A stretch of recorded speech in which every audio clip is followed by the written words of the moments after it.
Why exactly you want to become a civil servant rather than becoming an academician?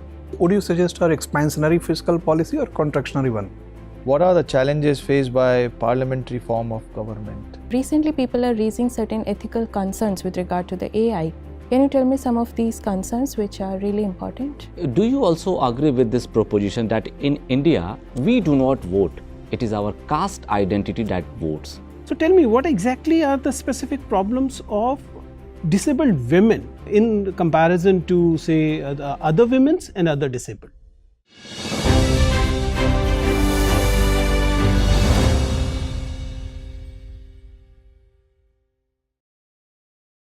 Sir, may I come in? Yes, please do.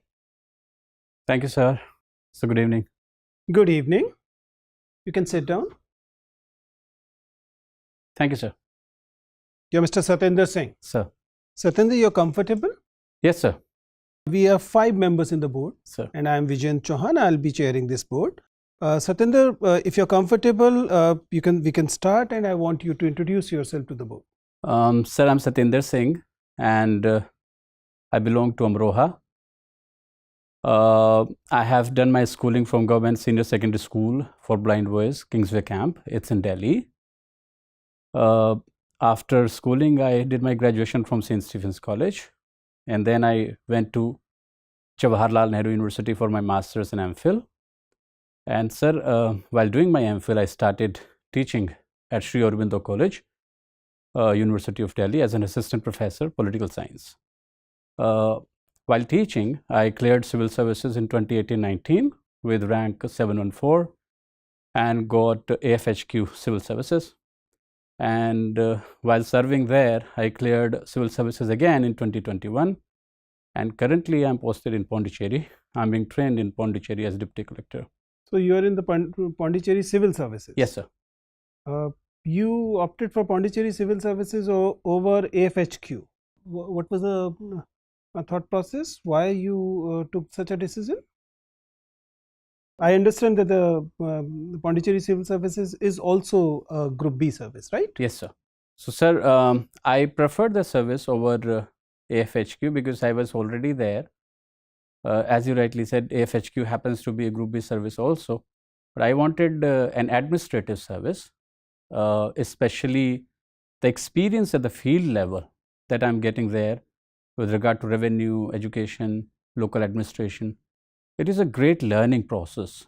In AFHQ, it was a very specialized service where I'll only be trained and learning with respect to the processing of office in the Ministry of Defense.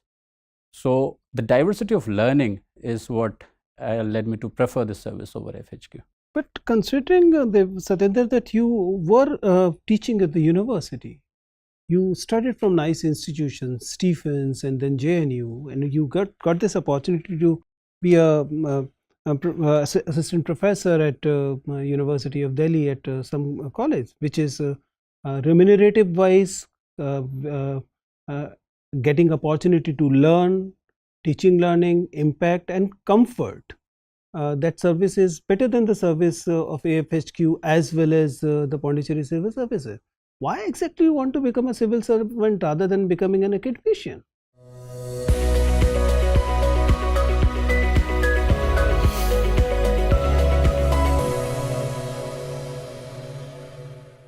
So being an academician itself is a very good experience, but there are 2 reasons to it, sir.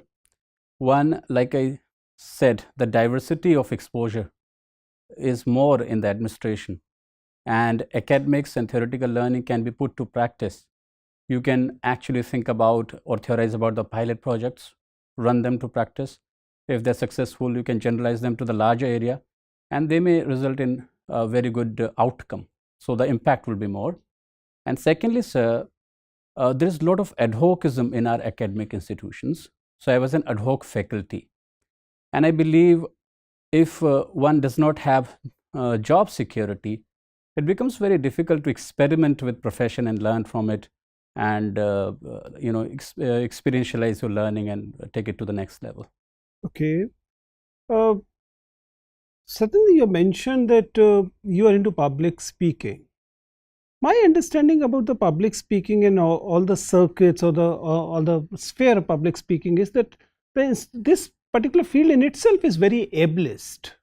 And there are ableist biases when it comes to recognition as well as opportunities of public speaking. I may be wrong here. What's your take? Yes, it's a great field, and it's a very enabling field, empowering field. Public speaking is a device which may lead to a lot of impacts and motivation and a lot of outcomes. Okay, I was referring to it being ableist, especially suitable only for the able-bodied people, and there's a discrimination against people with disability. That was my reference. Sorry for misconstruing it, sir. I do not agree with that proposition, sir, with all due regards. Public speaking is, the perception about it being just able-bodied oriented business is not correct to my mind. Anybody who has good oratory, anybody who has the ideas to communicate across and has something new to bring to the table can actually manage to if you are impact. given this opportunity to mention a few role models, which, for example, your school where you studied from, the school for visually challenged people, if there you have to showcase a few public speakers who are visually challenged, who would you take along apart from yourself? From my school, sir, I have learned from my seniors, and they were really well endowed in this art of public speaking and conducting meetings, addressing big gatherings and things like that. I have learned a lot from them, but they had other preferences in terms of their career and profession, so they did not go on practicing public speaking as their hobby. Anyway, thank you. So, Satendra, Sir. the eastern part of UP as well as the eastern part of India is not growing as fast as the western part of UP and India. And this is not only a present experience, it is a historical experience. Why? So I'm not very sure about the reasons. The western part, what comes to my mind is has a fertile land, has Ganga Doab, which is very fertile, and green revolution has happened in the western part.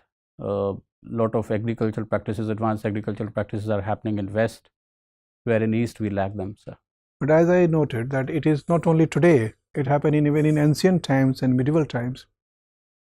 Western India was better grown than Western India. Not very sure about the reasons, sir. Not very sure about it? About the reasons. Okay. Recently, unemployment estimate has been published, and it is said that UP has recorded one of the lowest unemployment rate as compared to unemployment rate in the neighboring Bihar and Haryana and Delhi.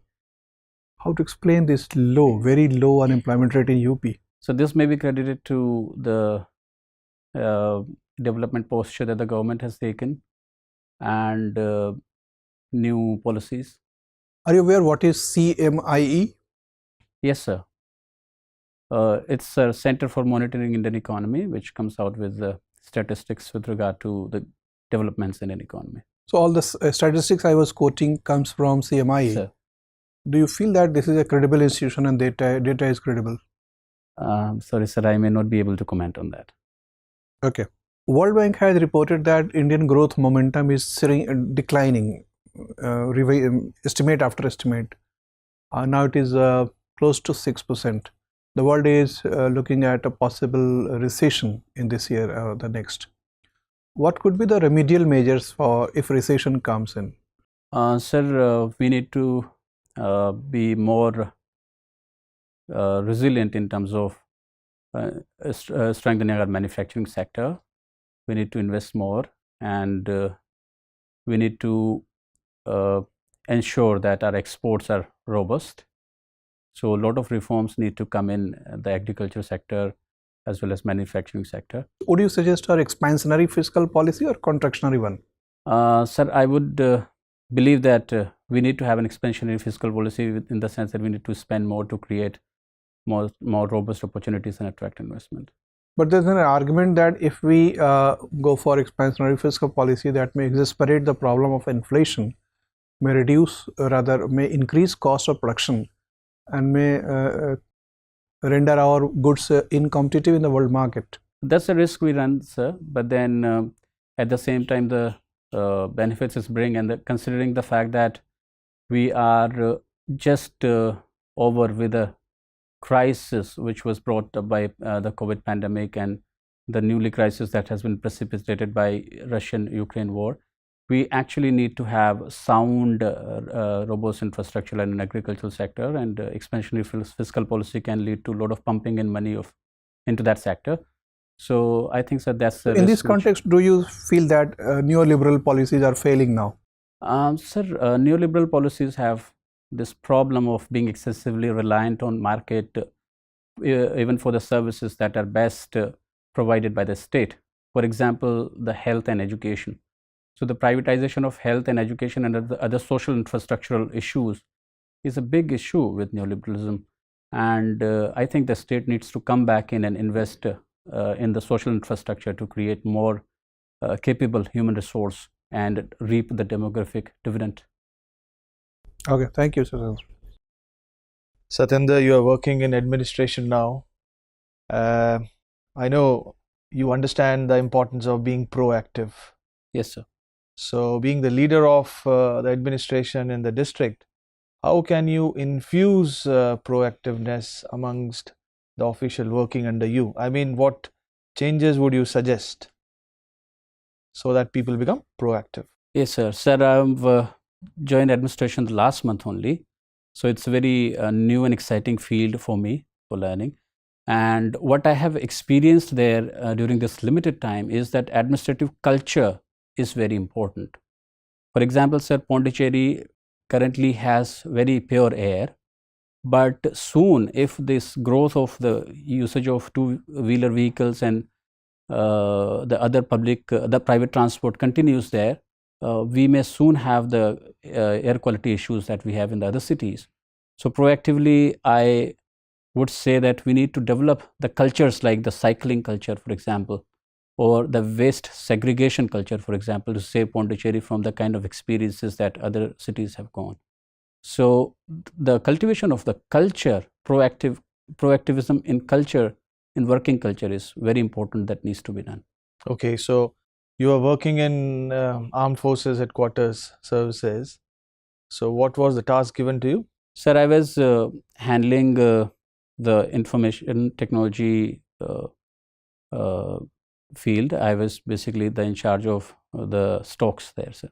Okay, were you working in a training institution? Yes, sir. I was associated with the training institution, and there I was holding this responsibility. So did you take classes also?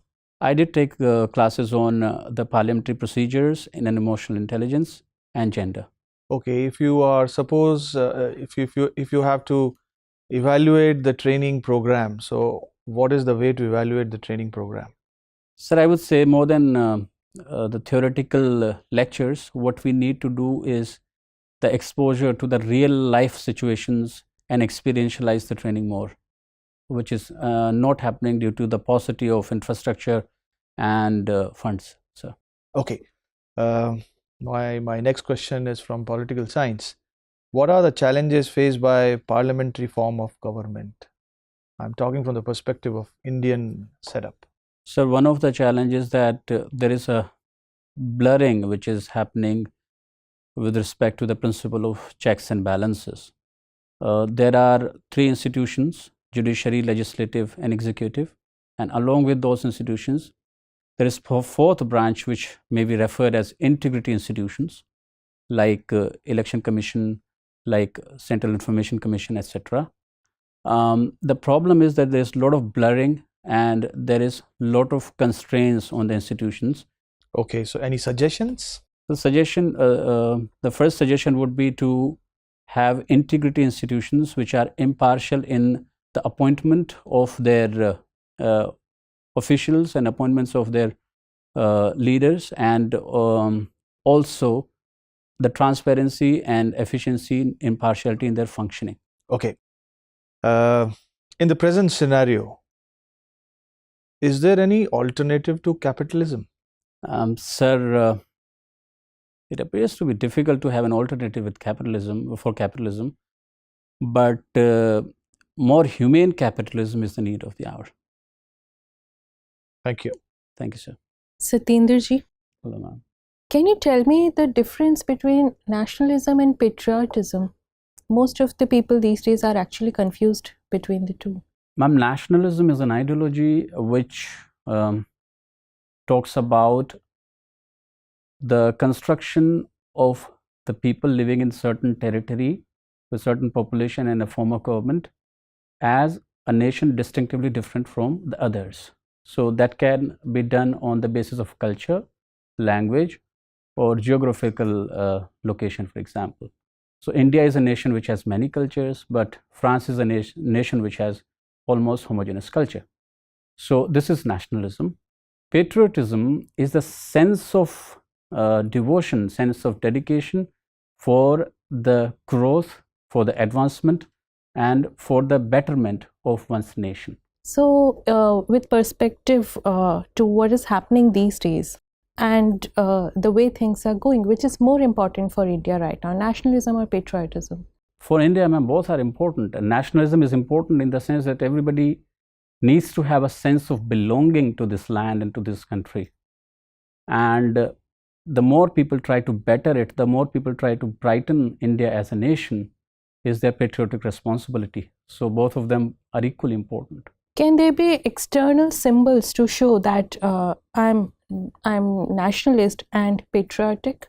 Ma'am, I would say more than external symbols, it's the internal integrity and dedication for the nation which is more important.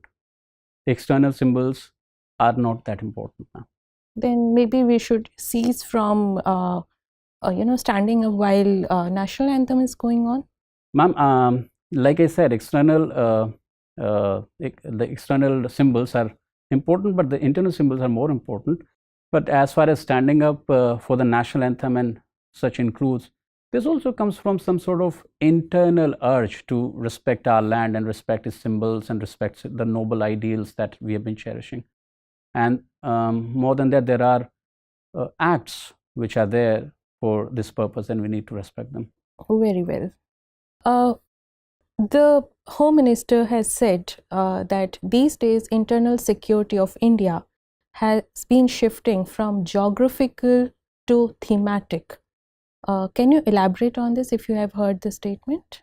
So, ma'am, listening to this statement, what appears to me that it means that now security has like got into the domain of cyberspace, which is being largely, which is all pervasive and not only geographical. Earlier, the conventional notion of security was geographical, that is, our borders need to be defended and we need to shield ourselves from external aggression.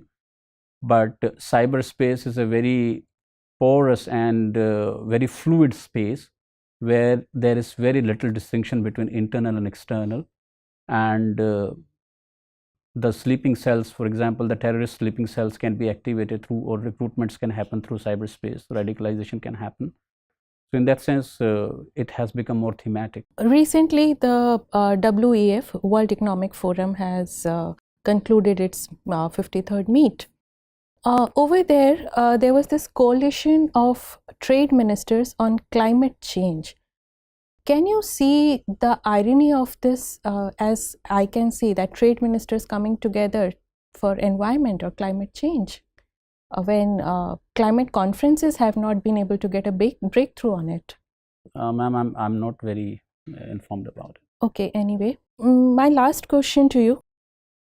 The ChatGPT has been in news for quite some time, but recently people are raising certain ethical concerns with regard to the AI.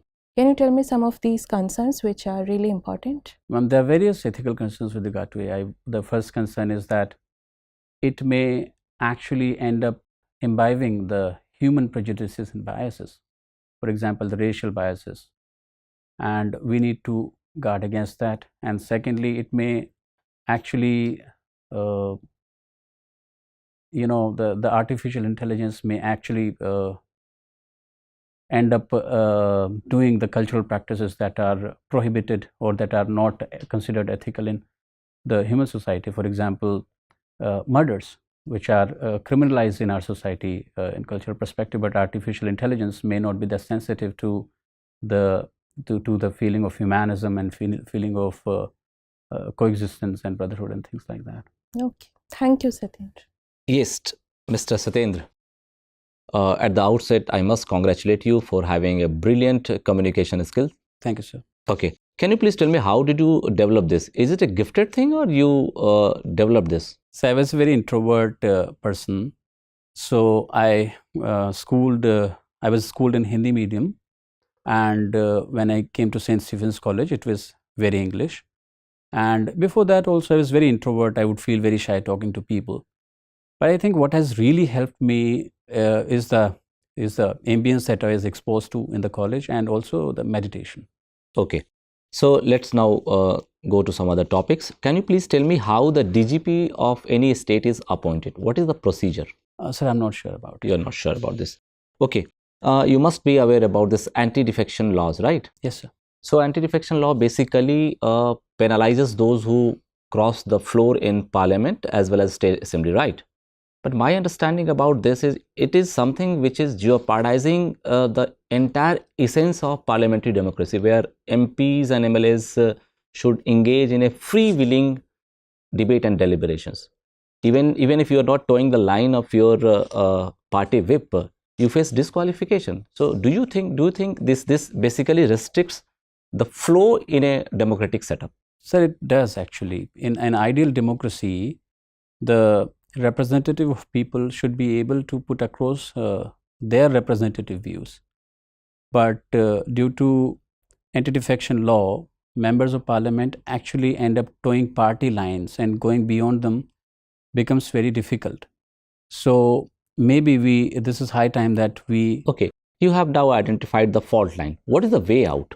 So the way out is to create the mechanisms wherein only very seriously burdening issues, seriously weighing issues are asked to be, asked by the parties. Only very seriously weighing issues should be suggested, like through the whip and all. Otherwise, they should be allowed to freely participate in the parliamentary debates and procedures. Okay. Mr. Singh, also whenever the bells for elections start ringing, either in state or at the central level, there is a raising debate that we should go for state funding of the elections. Can you please tell me, by given to your understanding as a faculty of political science, you must have understood the nitty-gritties of how the entire system functions, and your understanding about the economic implication that this proposal, if sees the light of the day, will bring. How tenable the idea is? Sir, this has been proposed by various committees, like Goswami Committee, for example. It may be workable, but there may be some sort of hybrid models that could be adopted. For example, state funding of election partly, and partly the parties may contribute to a common fund, and the donation to the parties from that fund could be given by the Election Commission on the basis of the performance of the party in the coming election. So that sort of mechanism may be created, wherein we are giving some sort of fair play to all the parties. Okay, very nice. My last question to you. Do you also agree with this proposition that in India, we do not vote? It is our caste identity that votes. So there is this proposition that India does not cast their vote, they vote their caste. So to some extent, it can be said to be true, sir, because there are alliances like Kham, Kshatriyas, Ahirs Muslims, and Ajgars, Ahirs Jat, Gujars, Rajputs, which actually have performed in collaboration very good in the elections during 80s, 90s, and early 2000s. So to some extent, it can be said to be true. At the same time, with the process of urbanization, industrialization, and new growth, the newer developments suggest that the caste is taking a backseat in terms of votes, and new alliances like the development and some other ideological issues are being coming to the fore. Like recent elections, it has changed that scenario. Now more and more castes are going, like the caste as a consideration for voting is taking a backseat. Religion is coming ahead. I got it. Mr. Singh, now Chairman sir will be asking you the question. Hello, Satendra. Satendra, I was listening very carefully when you were discussing that you were used to take the classes on gender when in your academy. And you're also a political science student. You must have studied the intersectionality when it comes to gender, right? So tell me, what exactly are the specific problems of uh, uh, disabled women when in comparison to say the other women's and other disabled? So, it is an intersectionality where the subject is both a woman and a disabled person. So there is some sort of dual discrimination, and the discrimination is compounded in comparison to a normal woman, quote unquote. And sir, I would say that the problems will be higher than the problems for a normal woman, because sir, that will have double prejudices that will be facing her, and she will have to actually contest and fight for her entitlements and desert and identity on two fronts. Right. You studied from JNU, right? Suppose I am on a walk with you in the JNU campus, and we are moving from, say, the library, JNU library, to the administrative block. There are many things as a person with sight I'll be telling, right? But tell me, in a tactile and an audio tour, what will be you will be telling to me? You got my question? You're moving from the JNU library to the administrative block, and give me the tactile and audio tour of that place. So sir, I will begin from the library. We'll take a path. You, as soon as you exit from the library, you take a right, and then a narrow pathway comes. You take a left on that. You keep moving. The computer science building comes to your right. You're again giving me the visual thing. I want to know what sounds I'll be hearing.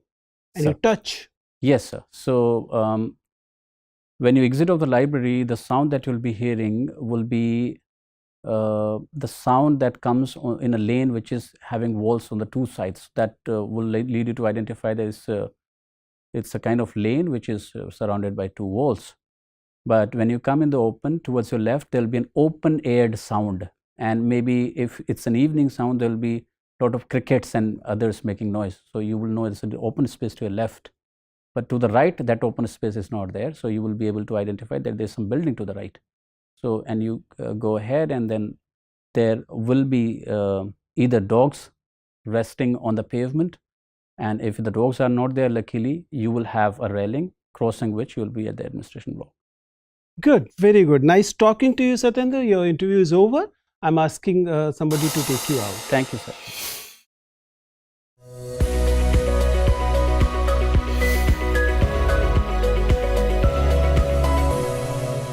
So, Satendra, it is going to be your third interview at the UPSC, right? Sir. So, can you tell me what were your scores earlier in the personality test? Sir, 173 and 158 respectively. 2018, 173. And it got reduced to 158? Yes, sir. Were you able to analyze why it happened? Sir, there I would say the interview was good according to my perspective in 2021. It was as good, and I would say even better than 2018 one. But if I can allowed to speak about this interview, this I believe is hasn't gone that well. Achha. But this the last interview where you got less marks despite having a good interview. Yes, sir. Do you believe that you committed some mistake here? There is something that I'm not able to put my finger on, the kind of mistakes that I'm making, and that's why, sir, I would request you to kindly find that out for me. Since I don't know how you performed in that particular interview, so I'll not be able to. But yes, in this interview, I will definitely be analyzing. See, Satendra, I'm sure you're already told about this many a times. You're a very, very good candidate, and I see no reason why you shouldn't be getting in excess of 180 in your performance in general. So there are very many positives with you. One is obviously the fact that you have studied from nice institutions, and it has shaped your personality well. Obviously, your strength is your communication, both in terms of verbal as well as non-verbal communication. You're doing exceedingly well, and you generally have a good vocabulary. Whenever you're looking for words, you're coming up with really apt communication. So that is in general your strength. As far as this interview is concerned, your walk-in was good, your sitting posture was good, verbal communication, as I said, you were natural, and also you have this interesting steady impact, and in general you're impactful when it comes to the verbal communication aspects. So if I have to analyze as critically as possible to figure out a few things where I can suggest, in general you are doing very, very well. In general, as I said, there isn't much hand movement. In general, your flow is very good. My only suggestion is that probably you should stop working on the communication anymore. That is very, very well, and it's coming naturally. Let me advise you to focus more on the content, right? At a few places, not always. You usually your opinion were balanced. You were very honest. You knew what you know, and you knew what you're not aware of, and that's why you are not doing any guesswork. You are very clearly saying, I don't know it, which is a very good thing when it comes to the UPSC interview. So, but at a few places, it appears that maybe a little bit of preparation in the content front will help. Suggestion 1, please make your listening a little better. You should come to the core intent of the board member in the first attempt. There were a few places where it appears that either you could not reach to the core intent of the board member, or despite reaching, you chose not to answer it in the first attempt, right? This is one suggestion I would like to make. For example, when you were discussing this nationalism, patriotism thing, you're a political science research scholar, you could understand that there was a goof up there, right? You'll be getting your video, you can listen to that, what has happened there, right? What you defined as patriotism, you actually in the later half you were actually ascribing the same attributes to nationalism, right? So these are nitpicking, I understand, but because you are not doing anything wrong on the major front, so only thing I can suggest are on the minor issues here and there, right? Second, it's a overall. If you ask me, I'll not be able to give you the finer nuances of it, but overall, sometime it appears that you're not verbose, but you rely a lot on the communication thing, right? Both me and you are public speakers. We understand that content actually find its own way of getting reflected. So is the lack of content, right? So please work on the content part primarily. That will definitely going to help you. I like the way you find it in the last in the last part when you described your campus, right? That is when you were speaking from heart, right? So that is that should be the way the entire interview should go, and then 200 will be the benchmark, right? So you are a very, very good candidate. If you have done your mains well, I'm sure you'll get into the civil services IAS, right? Sir, all the best. Sir, I do like my personal reflections also suggest the same. I do not know how and why, but I end up missing upon the essence of the question that the interviewer is asking, and in the process I end up beating all around the bush. So I'm struggling with this issue. So sir, would you mind like giving me suggestions how to? Honestly, it's not about you only. It has lot to do with the kind of system we are in. When we communicate, for example, the board members communicate their intent, they don't realize that now they are talking to a person who cannot will not be able to find out the core intent by the visuals of it, right? So only a very animated person who is able to do the modulation demodulation correctly will be able to convey the core intent to you. Otherwise, many others will miss it, right? So what could be the way out for me? Nothing. Except be a very careful listener. One, right?